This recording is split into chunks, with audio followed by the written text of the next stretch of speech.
Hello friends, आज हम कुछ न्यू एग्जांपल के बारे में बात करेंगे जो बेस्ड है प्रोपोर्शन के बारे में। ठीक है, तो चलिए शुरू करते हैं। तो यहाँ पे फर्स्ट ऑफ ऑल आपको दिया है the ratio of present ages of father to that of his son is 5:3, यानी कि उसकी प्रेजेंट जो एज है उसका जो रेशियो है वो है 5:3 है।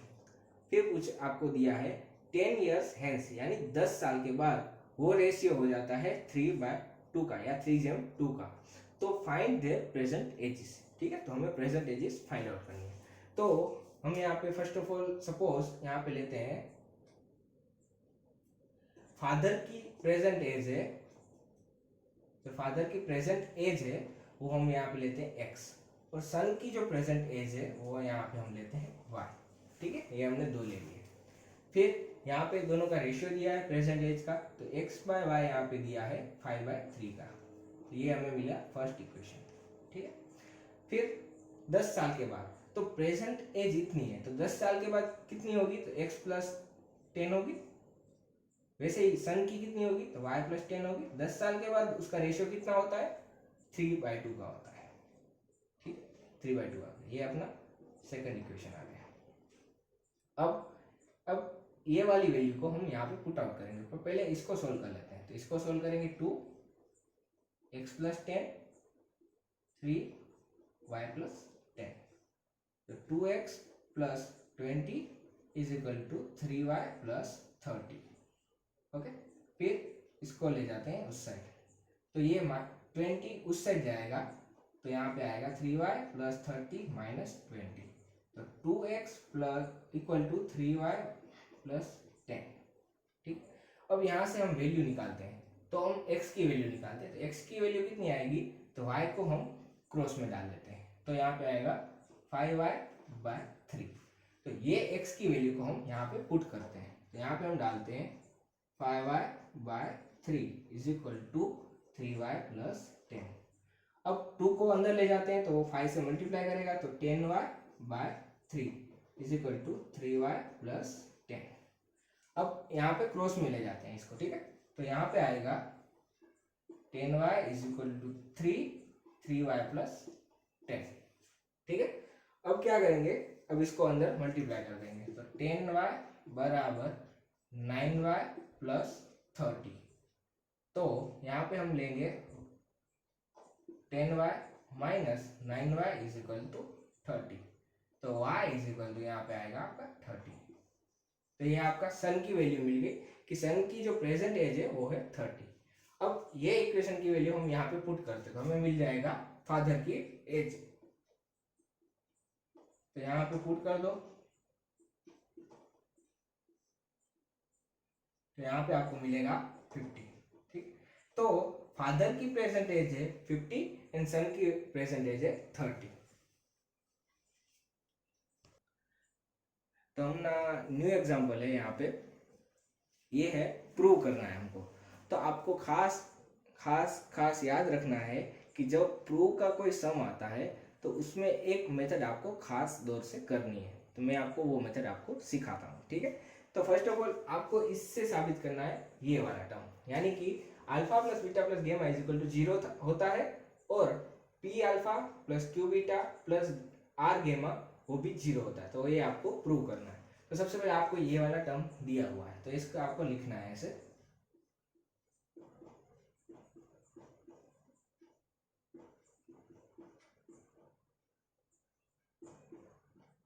जब भी प्रूव का सम हो तो आपको क्या करना है, इसको इच रेशियो के लेना है आपको, तो इसका इच रेशियो होगा के। ठीक है, फिर इस वाली टर्म को इसके साथ कंपेयर करना है, तो alpha q minus r is equal to k. तो इसको मैं ऐसे लिख सकता हूँ, alpha is equal to k q minus r. ठीक, ऐसे ही हम इस वाली टर्म को इससे कंपेयर करते हैं, तो beta r minus p is equal to k, और beta is equal to k r minus p. इसको इसके साथ कंपेयर करते हैं, तो gamma is equal to p minus q is equal to k. तो इसको हम लिख सकते हैं gamma is equal to k p minus q. ठीक है, ये हमें अल्फा बीटा एंड गेमा की वैल्यू मिल गई। अब क्या करना है, तो अब हमको इसमें पुट करना है। तो सबसे पहले ये है अपना, तो इसको लेफ्ट हैंड साइड ले लेते हैं। Left hand side is equal to alpha plus beta plus gamma, ठीक है।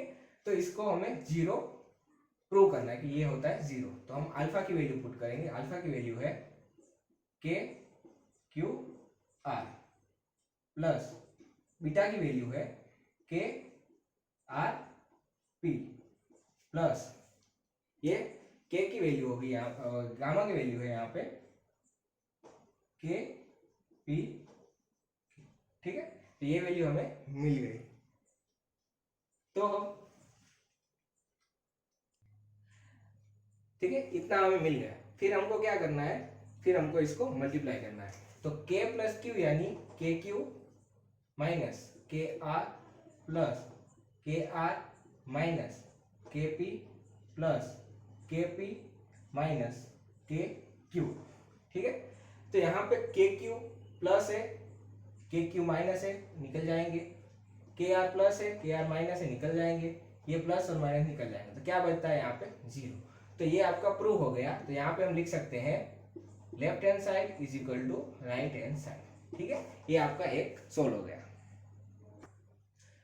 एक हमारा हो गया। अब दूसरा है अपना ये वाला, p alpha plus q beta plus r gamma is equal to zero, ठीक है। तो हमें अल्फा बीटा और गेमा की वैल्यू ये मिली थी। तो हमें क्या करना है, तो यहाँ पे फिर से करते हैं लेफ्ट हैंड साइड, ठीक है। लेफ्ट हैंड साइड में क्या था, तो p alpha plus q beta plus r gamma की वैल्यू हमें पुट आउट करनी है। तो पी तो वैसे ही रखेंगे हम, अल्फा की वैल्यू हमें मिली थी, तो इसको हम अंदर से डायरेक्ट मल्टीप्लाई करते हैं। तो यहाँ पे आएगा के क्यू माइनस के आर, ठीक है, डायरेक्ट लिख देता हूँ मैं। फिर क्यू हम ऐसे ही लिखेंगे, बीटा की वैल्यू आएगी के आर माइनस के पी प्लस आर लिख देते हैं, गेमा की वैल्यू आएगी के पी माइनस के क्यू, ठीक है। इतना हमने लिख दिया। फिर इसको अंदर मल्टीप्लाई करते हैं। तो पहले इसको मल्टीप्लाई करते हैं, तो के पी क्यू माइनस के पी आर प्लस के क्यू आर माइनस के पी क्यू प्लस इसको के पी आर माइनस के क्यू आर, ठीक है। ये मल्टीप्लाई हो गया। अब यहाँ पे के पी क्यू प्लस में है, तो के पी क्यू माइनस में है, निकल जाएंगे, ठीक है। यहाँ पे के पी आर माइनस में है, यहाँ पे के पी आर प्लस में है, निकल जाएंगे। के क्यू आर और के क्यू आर यहाँ पे प्लस माइनस में वो भी निकल जाएंगे, इज इक्वल टू जीरो, यानी left hand side is equal to right hand side हो गया। पर आपको ये खास याद रखना पड़ेगा, अगर यहाँ पे के पी क्यू और यहाँ पे के क्यू पी ये दिए हुए हैं तो भी ये निकल जाएंगे। क्यों? क्योंकि के ये तीनों मल्टीप्लिकेशन में, यहाँ पे भी तीनों मल्टीप्लिकेशन में, तो ये थोड़ा ऑर्डर आगे पीछे होता है तो कोई उसमें फर्क नहीं पड़ता। यहाँ पे के आगे है या के पीछे उससे फर्क नहीं पड़ता, पर जो के पी क्यू यहाँ पे है, यहाँ पे के क्यू पी भी होगा तो भी वो दोनों कैंसिल हो जाएंगे, क्योंकि ये मल्टीप्लिकेशन में, तो ये फर्क नहीं पड़ता। तो अपना दूसरा एक एग्जाम्पल है, आपको यहाँ पे ऐसा दिया हुआ है, तो आपको क्या प्रूव करना है, तो आपको प्रूव करना है A square plus A B plus B square divide by A square minus A B plus B square होता है 91/73, ठीक है। तो बहुत सिंपल है, आपको इसके ऊपर से फाइंड आउट करना है। तो बहुत सिंपल है, आपको कुछ नहीं करना है। आपको क्या करना है, सबसे पहले इसका क्रॉस मल्टीप्लीकेशन करना है इसको, ठीक है। तो 2 यहाँ पे जाएगा, ये यहाँ पे जाएगा, तो 2 यहाँ पे इसके साथ मल्टीप्लीकेशन में आएगा और यहाँ पे एक इसके साथ मल्टीप्लीकेशन में आएगा,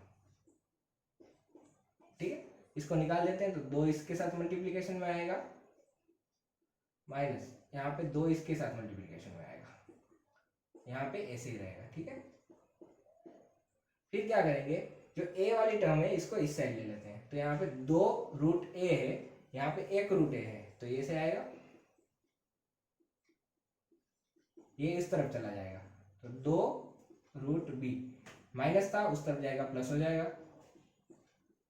ठीक है। इसको अगर हम देखें तो यहाँ पे 2 रूट a है, उसमें से 1 निकल जाएगा, तो कितना बचेगा, 1 बचेगा, तो 1 लिख देते हैं यहाँ पे 2 है और 1 यानी 3 हो जाएंगे,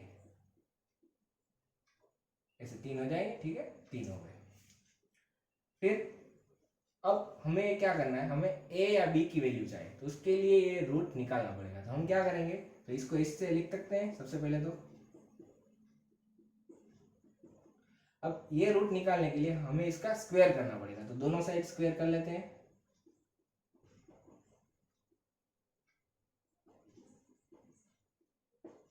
ठीक है, अब इसका हम स्क्वायर करेंगे तो a 1/2 मल्टीप्लाई बाय 2 हो जाएगा उसके ऊपर, इज इक्वल टू 3 का स्क्वायर आएगा, दोनों को इंडिविजुअल दे देते हैं, ठीक है। फिर b का 1/2 और 2 हो जाएगा।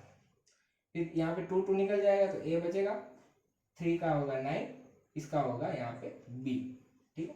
तो ये हमें मिला a is equal to 9b। तो हमें एक मिला था a is equal to 9b। अब हम क्या करेंगे, अब a की वैल्यू को हम यहाँ पे पुट करेंगे, तो यहाँ पे left hand side is equal to a square plus A B plus B square, और यहाँ पे a square minus A B plus B square, ठीक है।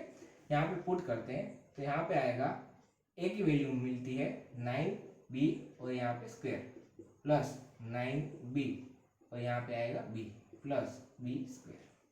यहाँ पे डाल देते हैं 9b square minus 9b b plus b square, ठीक है।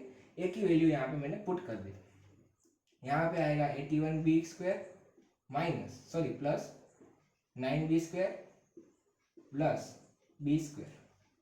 यहाँ पे आएगा 81b square minus 9b square plus b square. अब इसका हम सम करेंगे, 81 प्लस 9 प्लस 1 यानी होगा यहाँ पे 91b स्क्वायर। अब यहाँ पे होगा 82 में से ये 82 हो गए दोनों, उसमें से 9 बात कर देते हैं, मतलब डिवाइड कर सब्सट्रैक्ट कर देते हैं। तो 81 प्लस 1 में से 9 सब्सट्रैक्ट करते हैं तो यहाँ पे बचेगा 73b स्क्वायर, ठीक है। तो 73b स्क्वायर आपको यहाँ पे बचेगा। तो अगर हम यहाँ पे दोनों साइड से b स्क्वायर को कैंसिल कर देते हैं तो यहाँ पे आएगा 91/73, यानी कि left hand side is equal to right hand side. तो एक नेक्स्ट अपना एग्जांपल है, यहाँ पे दिया हुआ है, अगर इफ यहाँ पे जो टर्म दी है तो उसको हमें बताना है कि अपना ईच रेशियो इतना होता है, ये हमें प्रूव करना है, ठीक, ईच रेशियो इतना। तो मैंने प्रीवियस वीडियो में भी बताया था कि ईच रेशियो का एक इक्वेशन आपको बताया था, ठीक। तो ईच रेशियो का इक्वेशन मैंने क्या बताया था, जैसे कि ए बी रेशियो है, सी डी रेशियो है और डी ई रेशियो है, ठीक है। तो ईच रेशियो होगा के, तो के इज इक्वल टू होगा A plus C plus E divided by B plus D plus F. तो ये ईच रेशियो का इक्वेशन है, ठीक है। तो ये आपको याद रखना है, कुछ नहीं करना, जो न्यूमरेटर है उसका सम और डिनोमिनेटर का सम, तो ईच रेशियो आएगा। तो अगर मैं बात करूं यहाँ पे ईच रेशियो होता है के, तो के की वैल्यू क्या आएगी, तो ये जो न्यूमरेटर में है उसका सम, तो ऊपर का सम आएगा 4x minus 3y plus 4z minus 3y, यहाँ पे z आएगा, ठीक है, 4x minus 3z 4z minus 3y plus 4y minus 3x, ठीक है। ये ऊपर का हमने सम कर दिया, फिर डिवाइड। अब नीचे का सम आएगा 4c plus 3b plus 2a, ठीक है। तो ऊपर का हम अगर देखें तो 4x minus 3z plus 4z minus 3y plus 4y minus 3x divide by, इसको ऐसे लिखते हैं 3b प्लस 4c, ठीक, ऐसे आगे ले लिया। 4x और यहाँ पे 3x, तो कितने x बचेंगे, एक x बचेगा। 3z और यहाँ पे 4z, तो ये माइनस में ये प्लस में, यानी एक z बचेगा। यहाँ पे y की बात करो तो y में -3, यहाँ पे 4, तो यहाँ पे एक y बचेगा, ठीक है। तो यहाँ पे बचेगा 2a plus 3b plus 4c, ठीक है। तो अगर हम लिखें अगर इसको, तो k is equal to x plus y plus z is equal to 2a plus 3b plus 4c। ठीक है, तो ये आपका होगा सिंपल, कुछ नहीं होगा, ये आपका आ गया। ठीक, तो अपना एक लास्ट सम है या एग्जाम्पल आप बोल सकते हैं। तो यहाँ पे दिया हुआ है फिल अप द गैप्स, यानी जो आपको क्वेश्चन मार्क दिए हैं तो वहाँ पे क्या आएगा वो आपको फाइंड आउट करना है। ठीक है, तो बहुत सिंपल सा क्वेश्चन है, तो आपको आराम से मिल जाएगा। तो मैं यहाँ पे नाम देता हूँ, यहाँ पे एक नहीं देते, यहाँ पे x देते हैं। x की वैल्यू फाइंड करनी है, यहाँ पे y की वैल्यू करनी है, यहाँ पे z की वैल्यू करनी है और यहाँ पे w की वैल्यू करनी है। ठीक है, तो ये चारों वैल्यू हमें फाइंड आउट करनी है। तो सबसे पहले हम ये देखते हैं कि अगर कोई हमें प्रोपोर्शनल दिया हुआ है तो उसमें अगर मुझे 3 वैल्यू दी हुई होंगी तो मैं चौथी की वैल्यू फाइंड आउट कर सकता हूँ। तो यहाँ पे 3 वैल्यू कहाँ दी है, जैसे कि मैं ये इसको लूँ पूरे को। ठीक है, तो 1 2 वैल्यू, ये 3 वैल्यू, तो मुझे ये चौथे की वैल्यू मिल जाएगी। ठीक है, तो मैं यहाँ से फाइंड आउट कर सकता हूँ। तो ये मैं लिखता हूँ इसको a/b is equal to a square by यहाँ पे x। ठीक, तो क्या करूँगा, इसको क्रॉस कर दूंगा, तो ये ऊपर चला जाएगा, ये नीचे आ जाएगा। x की वैल्यू करनी है इसलिए, तो ये पहले आपको समझ में आया इसलिए मैं क्रॉस मल्टीप्लीकेशन कर देता हूँ। तो x a is equal to a square b, x की वैल्यू फाइंड करनी है तो a square by b by ए, तो x is equal to a b. ठीक, तो एक्स की वैल्यू मुझे मिल गई ए बी। फिर इसी तरह इसका भी अगर मुझे वैल्यू फाइंड आउट करनी है तो मुझे इन दोनों के साथ में या इसको इक्वल टू कर दूं, या फिर इसकी जो वैल्यू आई उसके साथ में इक्वल टू कर दूं। तो मैं जनरली इसको ही रखता हूँ, फर्स्ट 2 वैल्यू ये है, तीसरी वैल्यू ये है, तो चौथी वैल्यू ऐसे ही मिल जाएगी। ठीक है, तो क्या करना है, कुछ नहीं करना, a बाय बी करना है, यहाँ पे कर देना है a बाय वाई। तो ऐसे ही करना है हमको, Y A is equal to B, तो y is equal to B by ए, तो हमें y की वैल्यू भी मिल गई। फिर उसके बाद यहाँ पे आएगी तो हम इन दोनों को इसके साथ करते हैं। तो जैसे कि एक और y की वैल्यू मिली थी हमें b बाय ए। ठीक है, तो इन दोनों को ये तीसरी की वैल्यू से, तो z की वैल्यू हमें फाइंड आउट करनी है, एक तो दिया हुआ है। ठीक है, तो इसको हम करेंगे मल्टीप्लाई, तो z इसके मल्टीप्लाई में जाएगा तो क्या आएगा, तो यहाँ पे एक ही आएगा और यहाँ पे आएगा b बाय ए। अब न्यूमरेटर का डिनोमिनेटर का डिनोमिनेटर, तो वो कहाँ जाएगा, ऊपर जाएगा, तो z इज इक्वल टू आएगा a बाय बी। ठीक है, तो ये हमें z की वैल्यू भी मिल गई। अब हमारी लास्ट वैल्यू है वो है बी स्क्वायर, तो हमें z की वैल्यू मिल गई, तो एक वैल्यू, 2 वैल्यू और 3 वैल्यू दी है, तो ये चौथी भी हमें w की वैल्यू मिल जाएगी। ठीक है, तो w की वैल्यू के लिए हम करेंगे यहाँ पे a बाय बी, उसके नीचे आएगा 1, फिर यहाँ पे आएगा बी स्क्वायर और यहाँ पे आएगा w। इसको क्रॉस कर देते हैं, a बाय बी आएगा, यहाँ पे बी स्क्वायर क्रॉस 1, तो w a by b is equal to b square. ठीक है, इसको मैं अगर लिखूँ यहाँ पे तो w इज इक्वल टू, ये इस तरफ चला जाएगा, ये नीचे आ जाएगा, तो b क्यूब यहाँ पे चला जाएगा, इसलिए इसे ऐसे लिखता हूँ, b square multiply by b by, ये नीचे चला आएगा तो यहाँ पे a, तो यहाँ पे w की वैल्यू आएगी बी क्यूब बाय ए। ठीक, तो हमें चारों की वैल्यू मिल गई। तो ये बहुत सिंपल से क्वेश्चन है, आप अगर 1-2 बार यूज करोगे तो आपको आराम से आ जाएंगे। So thank you for watching.